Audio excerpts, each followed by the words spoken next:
So now we will see the particle size distribution with respect to mechanical analysis. Okay.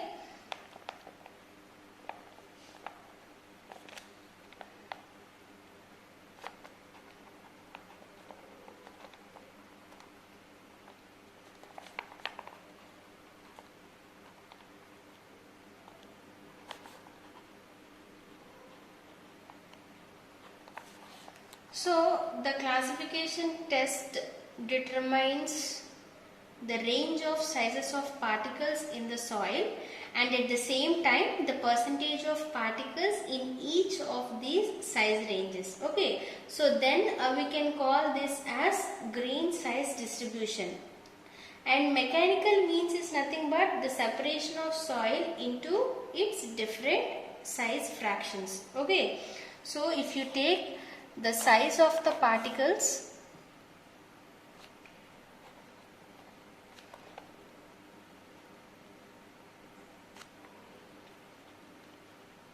in percentages with respect to sieve ranges,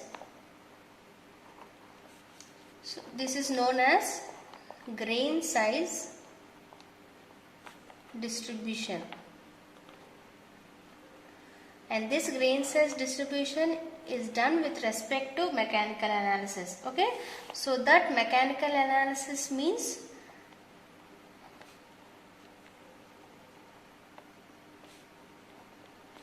nothing but the separation of the soil particles with sieves.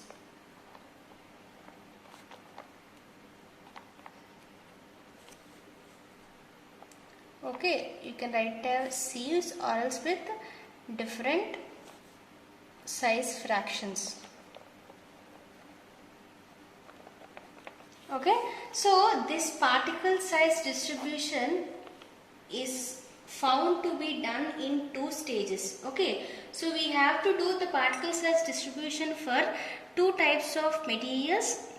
One is coarse grain soils and fine grain soils also. Okay, so the particle size distribution is done in two stages. Those are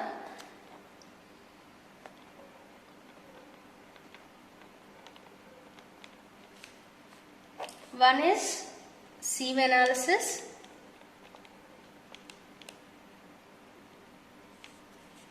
So this sieve analysis is done for coarse fraction. Okay, and next is sedimentation analysis.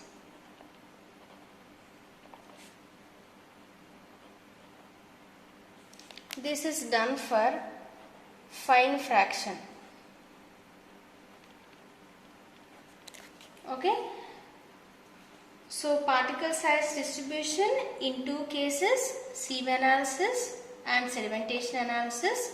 So sieve analysis is done with respect to the coarser particles, and sedimentation analysis is done for fine fraction. Okay, so what do you mean by sieving is nothing but sieving is the method in which you can find directly the particle size.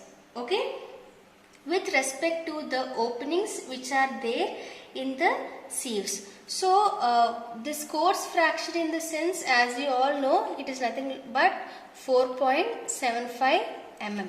Okay, so sedimentation analysis is done for fine fraction, that are the particles which are less than 75 microns. Okay, so coarser fraction in the sense from 4.75 up to 600 microns or 750 microns. So from 75 microns you will be doing the sedimentation analysis. Why? Because you can't see these 75 microns particles with your bare eyes. That is why you will be going for the process of sedimentation analysis. So sieving is the indirect method. Sieving is the process in which you can find the particle size. Okay, so but there are practical lower limits to these sieve openings that can be used for the soils, right? And this lower limit is approximately at the smallest size for the sand particles, as I have told that 75 microns, it is nothing but 0.075 mm. Okay, so for 1 micron is equal to 0.001 mm. Right?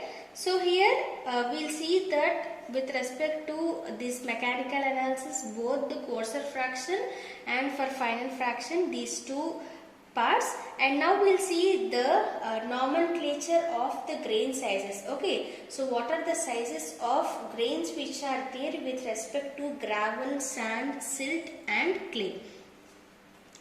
Right? So we'll see the nomenclature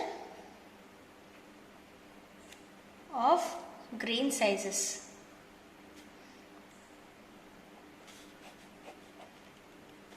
So natural soils are a mixture of particles of various sizes, and it is necessary to have a nomenclature for the various fractions comprising particles between the specified size limits. Okay, so all the grain size particles will not be same. Different sizes of particles will be there in the earth's crust, right?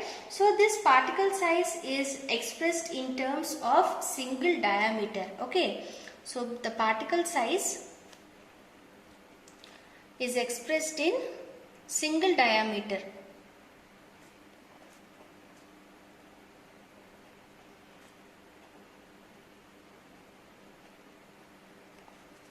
Okay, and this can be taken as a smallest square in a hole of a sieve. Okay, so for example, if you take this as a consideration of a sieve,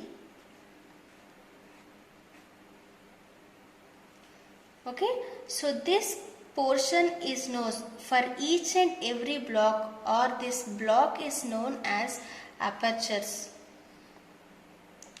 Okay, so the Indian standards have given the nomenclature as I will be telling now.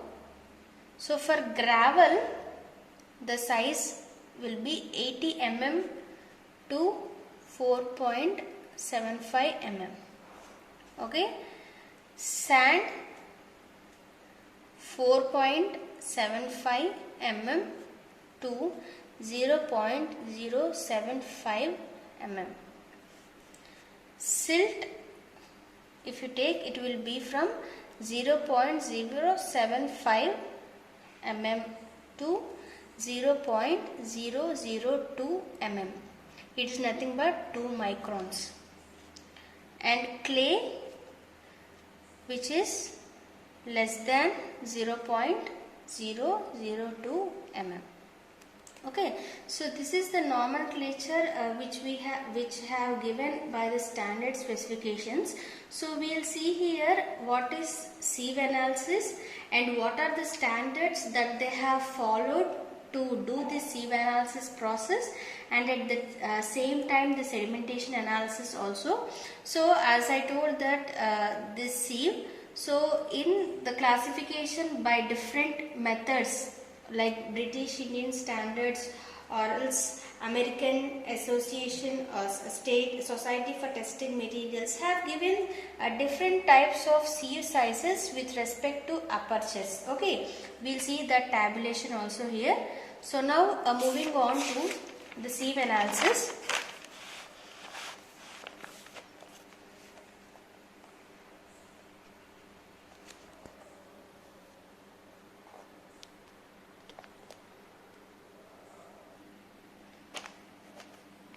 So in this sieve analysis, certain standard organizations have given the different sizes of sieves. Okay, so the standard organizations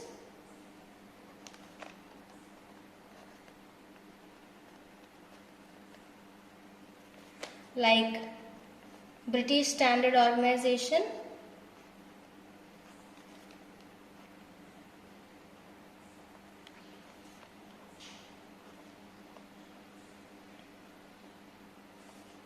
BS, American Society for Testing Materials, that is nothing but ASTM.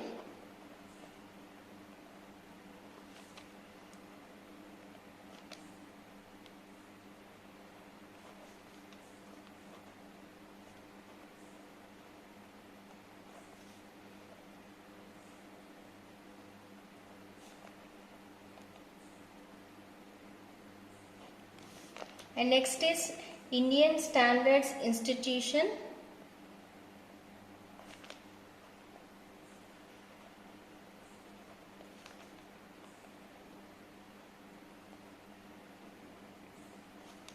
That is ISI. Okay, so these first two methods, that is British Standard Organization, that is BS, and American Society for Testing Materials. Okay, so these first two have given in the form of foot, pounds and seconds. Okay, the units are taken as FPS, and the third one, Indian Standard Institution, they have designated in MKS. Okay, so MKS units. So the sieve designation is specified by the number of openings per inch in the BS and ASTM. Okay, so in the sieve per inch, how much openings are there with respect to this BS and ASTM have designated by the code book. I'll be writing those values.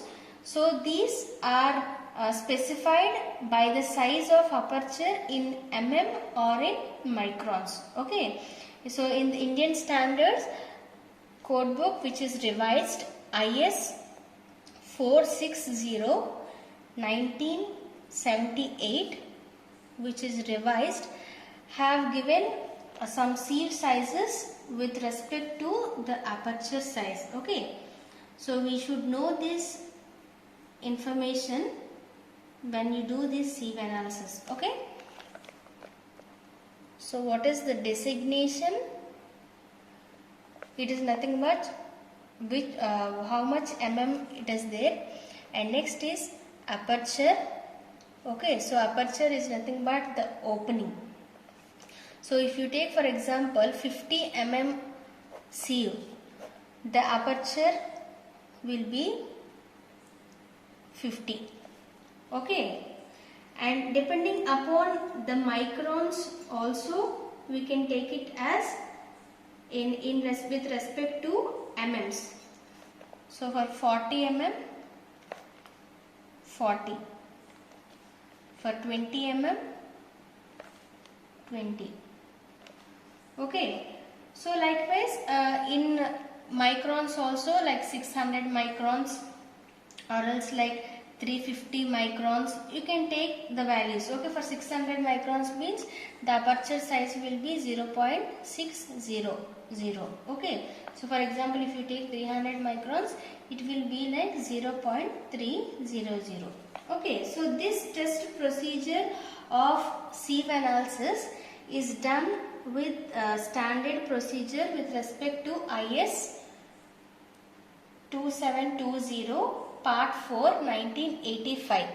Okay, so the procedure is done with the standardized ISI. So this is the revised code book which is used for the procedure. Okay, so now we'll see the procedure, how a general procedure which is summarized here. So a series of sieves are taken. Okay,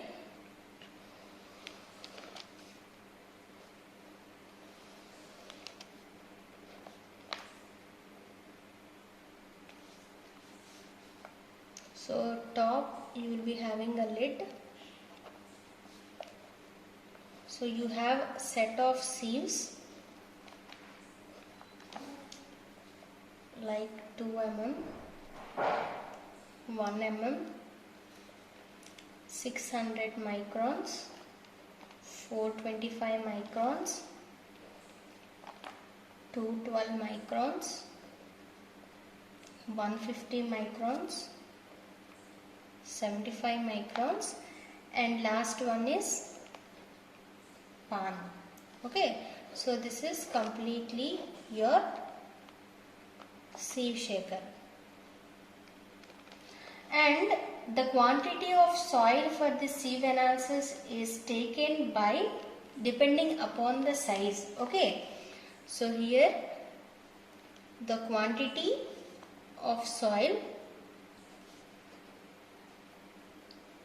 for sieve analysis, you can take it as the maximum size and how much quantity you need to take. So depending upon the size, you can tell how much amount of quantity you need to take. So for example, if you take 80 mm size of aggregates, 80 mm of size of soil, you need to take 60 kgs. If you take 20 mm, 6.5. If you take 4.75 mm, 0.5. Okay, so these are all the sieves which you need to take. Okay, so a series of sieves have been taken and different size openings which are stacked with larger sizes over the smaller. Okay, larger sizes from with the smaller size. So the receiver is kept at the bottom. Okay, so the receiver in the sense, for example, if you take 2 mm and 1 mm, so the soil which is retained in passing in 2 mm will be retained in 1 mm sieve. Okay, so the soil sample, before going for the sieve analysis, you need to go for the drying process. Okay, so it is tested and dried. So if you have any clumps which are there, you can break them if necessary, and the sample is passed through this set of sieves, right? So the fraction which is retained on 2 mm IS sieve are tested separately. Okay, so and you can do either the sieve analysis with your hand, okay, or else you can go with a mechanical shaker with electric motors and all also. So you can go with automatic shaker also. Okay, so the automatic sieve shaker will also be there. So for this automatic sieve shaker, you will be having electric motor. Okay, so electric motor may be used. So how much time you need to go for this sieving is, you can take up to 10 to 15 minutes. Okay, so this 10 to 15 minutes shaking is considered adequate. Okay, so the larger particles which were there are caught in the upper size of the sieves, and at the same time the materials which are retained on any particle of the sieve. Okay, in either you can take it as 212 microns or else like 600 microns or else like 1 micron, 1 mm, whatever it may be, the particles which are retained on the sieve, it should be naturally include the retained sieves on the top. Okay, and the aperture size is decreasing from top to the bottom state, right? And the weight which is there on the retained size of particles is converted into percentage of the total sample. Okay, so the percentage material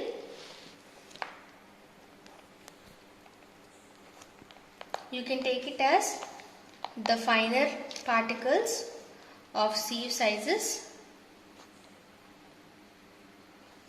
and this you can subtract from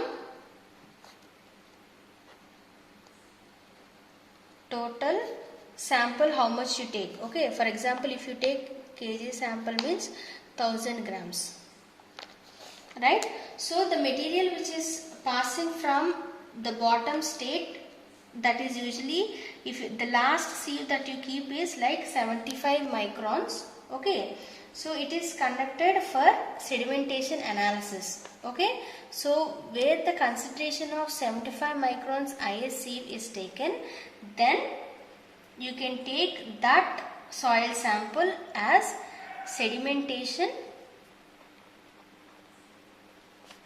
analysis. Beyond that, you can take it as coarser particles, and you can do for sieve analysis with respect to mechanical shaker with automatic shaker by maintaining these minutes, that is 10 to 15 minutes. So as I have said that if the particles are in 75 microns, you need to go for sedimentation analysis. Okay, so we'll see that condition here. So if the soil is clayey in nature, okay, so if the soil is clayey in nature, then you can go for sedimentation analysis. Okay, and it will be you need to do, that is 75 microns sieve in dry condition. Okay, so in these cases what you need to do is, for this dry condition of 75 microns with respect to sedimentation analysis, so in this case you will be preferably mixed with 2 grams of sodium hexametaphosphate per liter. Okay, 2 grams of sodium hexametaphosphate per liter. Okay, so after adding that, what you need to do is, you need to wash fairly and it should be clean. So the material which is passing through this 75 micron sieve will be obtained by evaporation, and this process is known as wet analysis. Okay, so the process which you have done here with all these sieves and all, that is dry analysis, and this one is wet analysis. So this concentration of wet analysis is done with cohesive granular soils.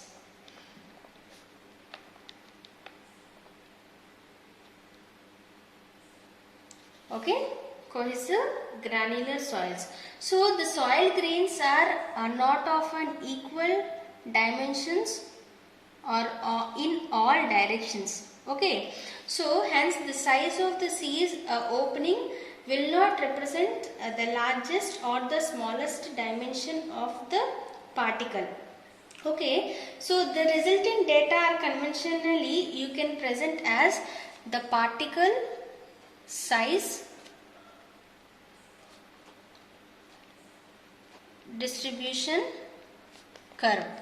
Okay, you can call it as either particle size distribution curve or else grain size distribution curve.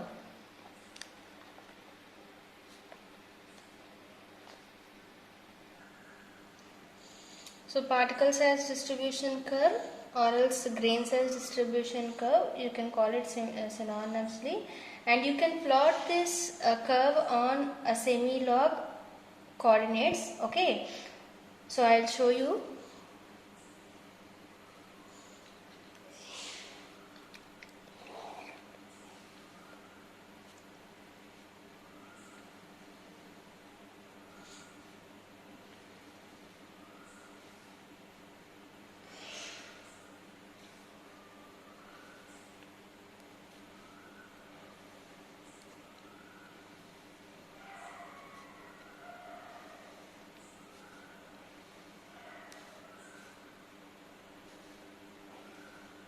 So you can plot this curve on semi-log graph.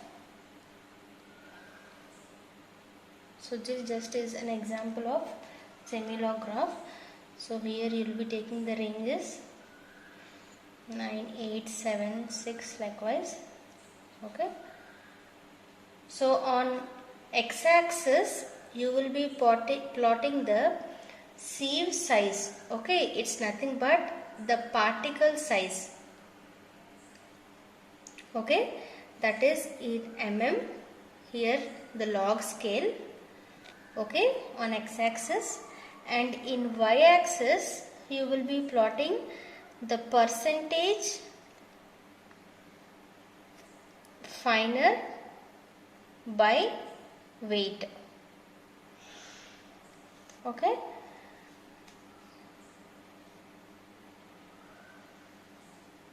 so this is a particle size distribution curve.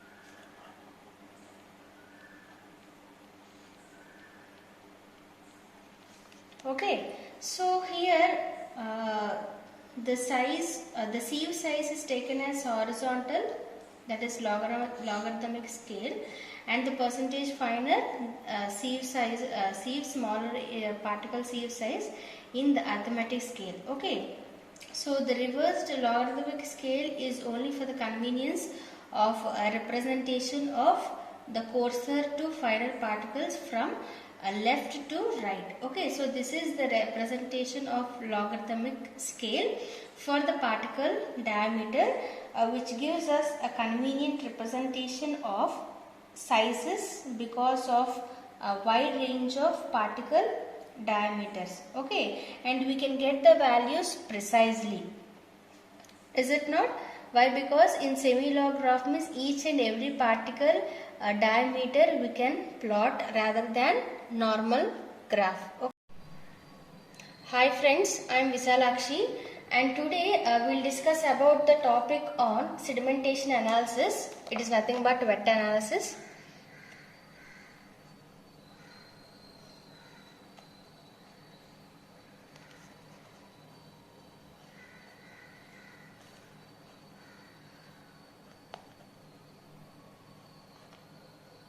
So in the previous lecture I have discussed about dry analysis, that is sieve analysis, which we will be doing in the laboratory. So that is done with respect of different set of sieves taking from 4.75 mm to 75 microns and last span. Okay, so that is with respect to sieve analysis which is done in laboratory. So this particle size distribution curve is also discussed in the previous lecture.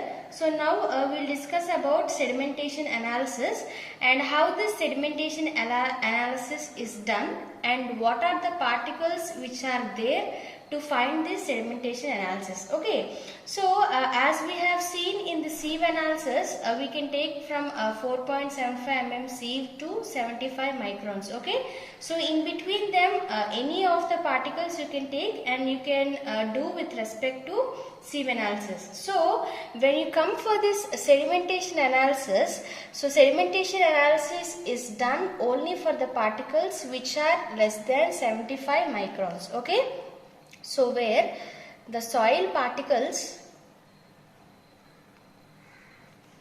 which are less than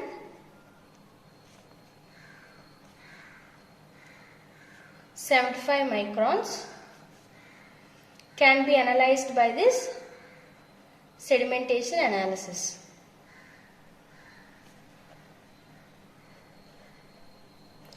Okay, so sedimentation analysis with distribution of various grain sizes of the order like silt and clay. Okay, so you can call it to the respective of particles like silt and clay. So that is known as sedimentation analysis or else wet analysis.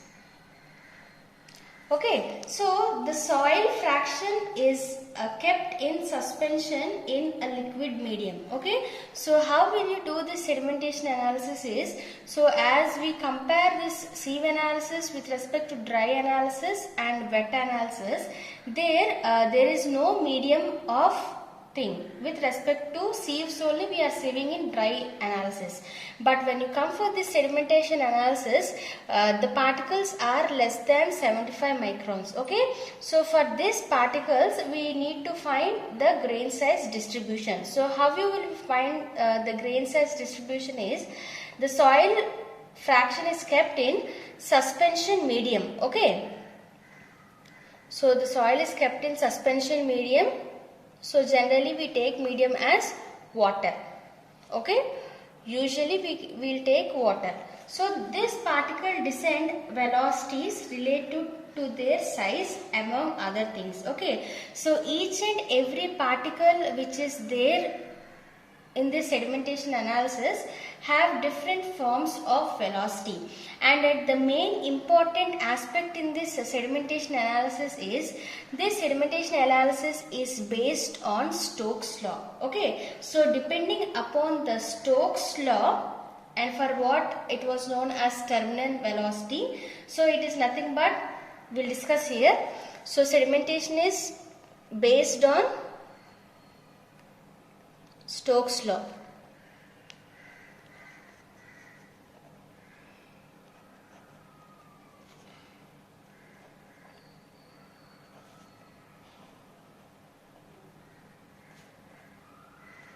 Okay, so what does this Stokes law is known for? It's nothing but the terminal velocity. Okay, so this terminal velocity is referred for spheres which are falling through an infinite liquid medium. Okay, so for example, if you take a jar, okay, so in medium you are taking as water. So each and every particle which is have some velocity, is it not? So in an infinite liquid medium, okay, so each and every particle is having some velocity. Okay, so with that velocity only or with gravity only, they will be settling at the down state in this glass jar. Okay, so here we are considering that the soil particle which is there as a single sphere which is allowed to fall in an infinite liquid medium without any interference. Okay, so that means that if you consider a jar and if you take the soil particles which are there here, so the fall or the free fall of this soil particles in this infinite liquid medium, there will not be any interference of the particles. Okay, so its velocity first increases under the influence of gravity. Okay, so initially when the particles are settling down, the velocity is increases due to the presence of gravity. Okay, so initially the velocity increases due to gravity.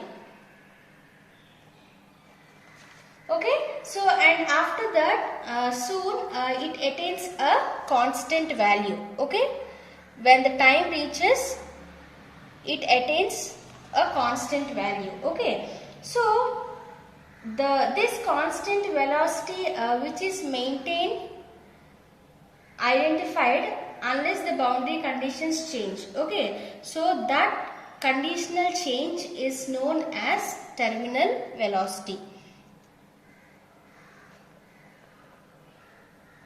Okay, so this principle is obvious and it is not there with respect to coarser particles. So this is done only with finer particles. Okay, so by the Stokes law, we have discussed about the terminal velocity, right? So terminal velocity of the spherical particle is given by formula. Okay, we will discuss here. So as I have told, this analysis is done with respect to Stokes law. By these equations on all, we will derive the particle distribution, particle size distribution. Okay. So here by Stokes law, the terminal velocity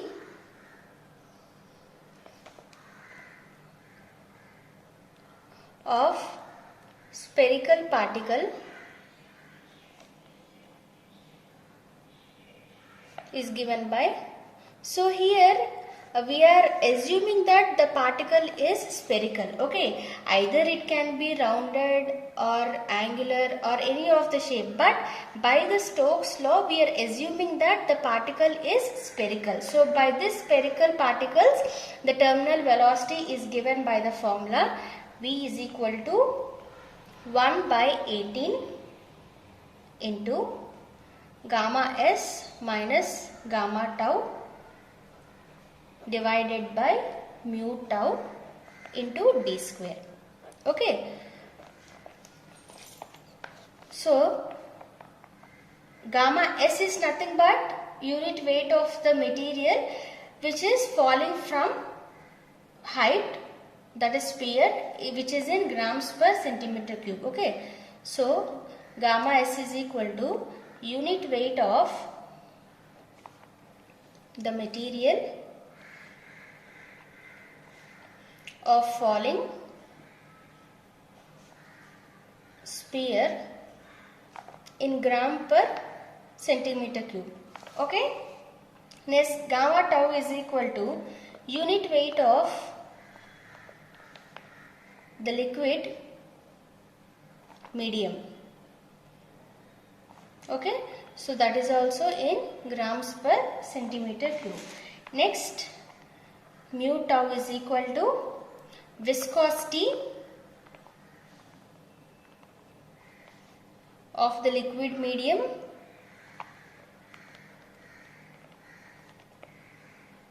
and that is also in grams per centimeter cube. Okay. And next is d. Okay. So d is nothing but the diameter of the spherical particle which we are assuming. Okay. So d is nothing but diameter of the spherical particle in centimeters. Okay. So and V is obviously V is known as terminal velocity. So V is equal to terminal velocity. Okay.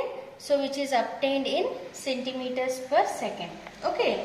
So this is the specifications which we have given for the formula of Stokes law. Okay. So now here if we take in SI units, if you take like gamma s and gamma tau are expressed in kilonewton per meter cube. Okay. So if you take in SI units, gamma s and gamma tau are expressed in kilonewton per meter cube. Okay. So same likewise if you take mu tau, that is nothing but the viscosity of the liquid in medium. So that is expressed in kilonewton second meter square. Okay. Right. So obviously d here if we take in SI units, it is nothing but in meters.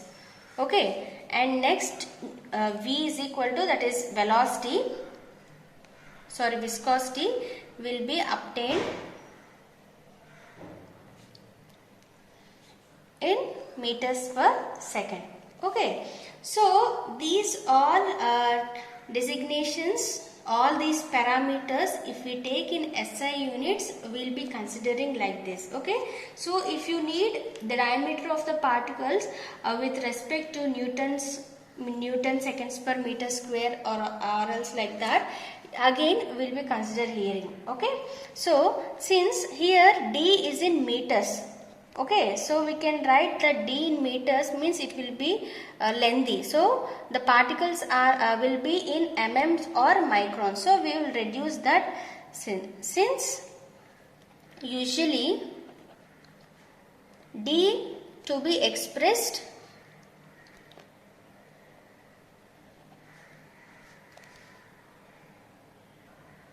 so d is expressed in mm.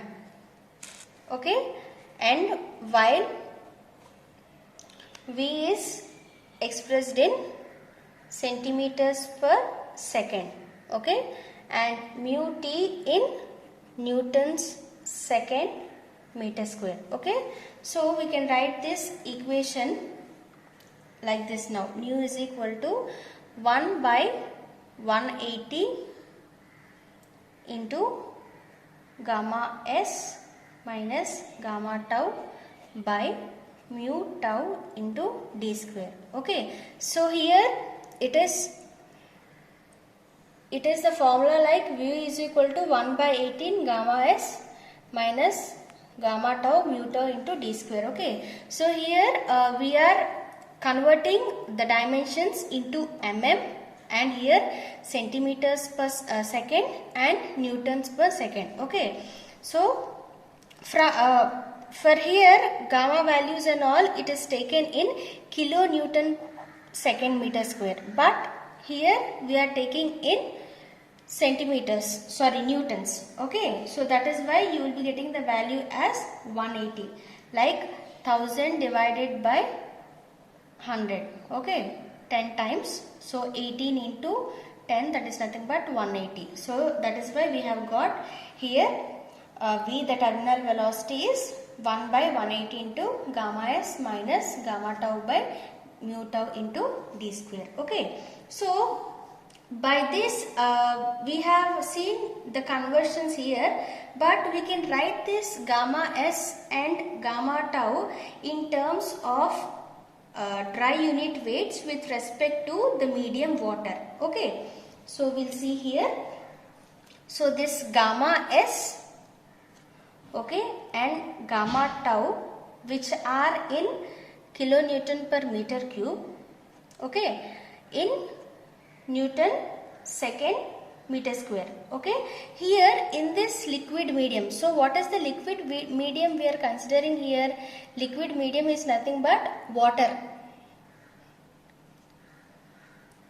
okay. So by consideration of these two aspects, we'll convert them, okay. So this equation becomes with respect to gamma s and gamma tau, terminal velocity is equal to 1 by 180 into gamma s minus gamma w divided by mu w into d square, okay. So this gamma w and mu w vary with temperatures, okay. So depending upon the temperatural changes, these values will be varied, right? So this significantly we can tell that by consideration of specific gravity with respect to the unit weight of water and solids, we can say it as like gamma s is equal to g into gamma w, okay, as we have seen specific gravity of solids. So specific gravity of solids, when we are discussing the three-phase diagrams and relationships, we have seen that G is equal to gamma S by gamma W, okay. So if you want this gamma S, G into gamma W, okay. So that only I have written here.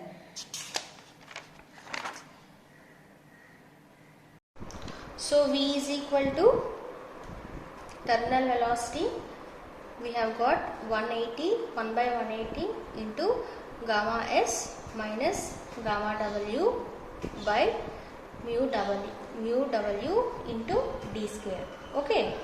So it should be noted that if this gamma w and mu w, as we have said, they are varying with temperature, we will see with respect to the specific gravity of solids, okay.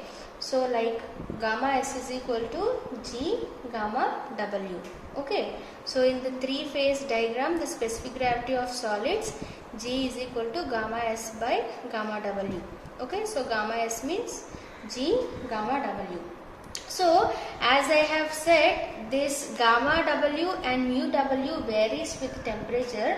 For example, if we take temperature at 20 degrees centigrade, okay.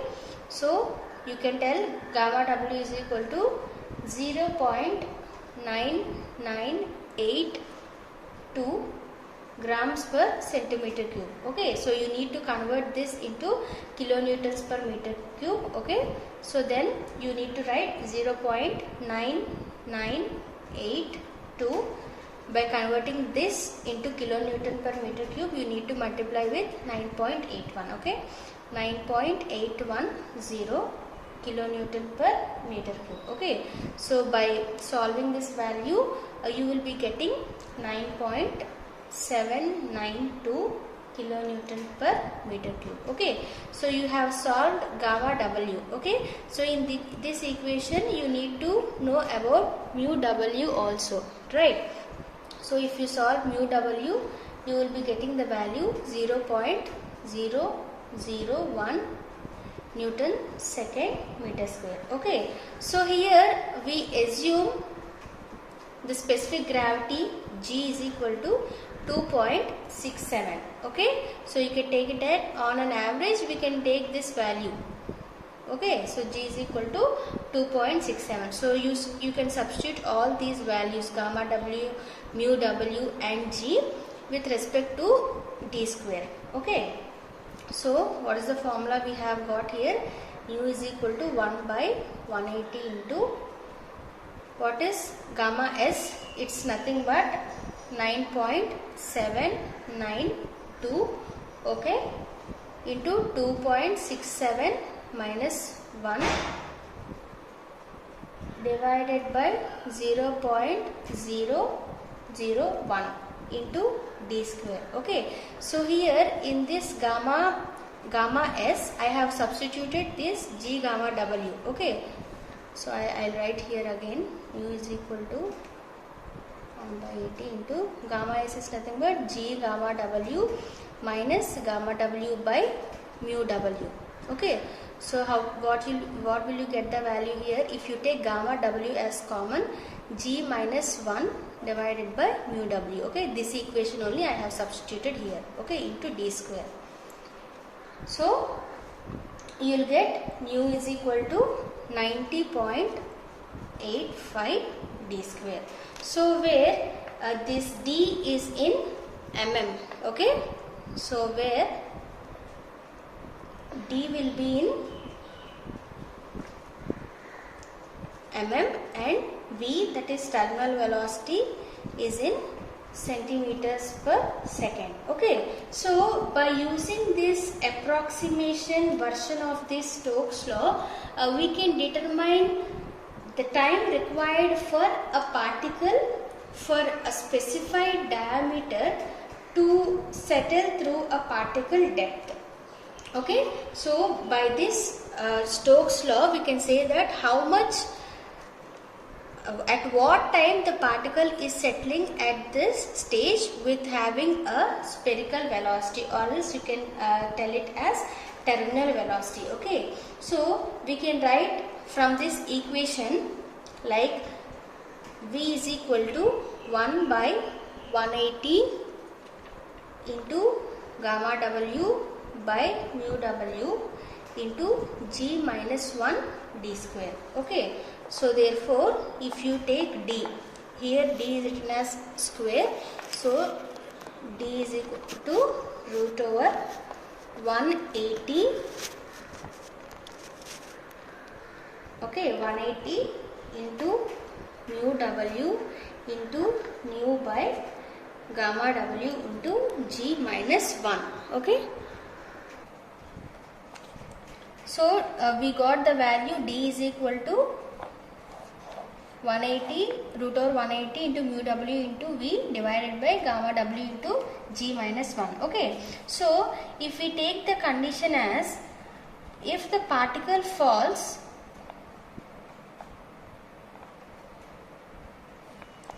through the height we are giving here, and at the same time at what time, and t minutes. Okay, so if the particle is falling through h centimeters, okay, we are assuming that as h centimeters, and t minutes. Okay, so if you take this terminal velocity, we need to convert this minutes into seconds, right? So h by 60t. Okay, so centimeters per second. So if you convert this minutes into seconds. Okay, so therefore d is equal to root over 180 mu w into h. Okay, that's nothing but your height. Okay, gamma w into g minus 1 into time. Okay, so if we simplify this, we will be getting 60 into 3 times. So 3 mu w divided by gamma w into g minus 1, okay, into root over this height and t, h divided by t. So therefore d is equal to k into root over h by t. Okay, or else you can write this k value, where you can write as k is equal to root over 3 mu w by gamma w into g minus 1. Okay, so this entire value is the value of k. So here the specifications I will be writing here. So what do you mean by g? It's nothing but grain specific gravity of the soil particles. Okay, grain specific gravity of soil particles. Okay, so gamma w, as you all know, unit weight of water.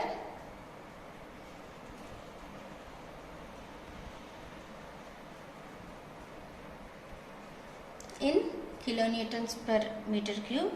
Okay, and mu w is equal to viscosity of water.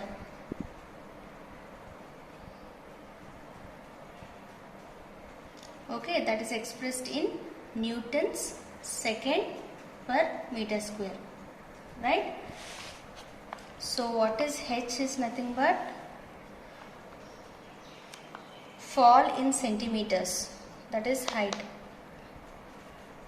and t is nothing but time in minutes. Okay, so this gamma w and h w, mu w, as we have discussed, at particular temperatures.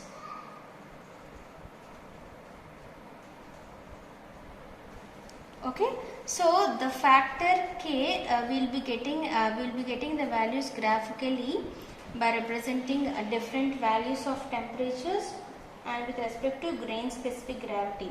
Okay, so the Stokes law is valid for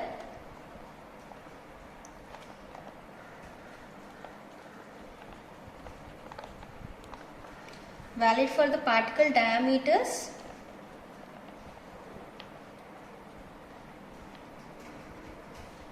ranging 0.2 to 0.0002 mm. Okay, so this range of particles will be designated with respect to Stokes law, and we can find that aspect. Okay, thank you for watching this video.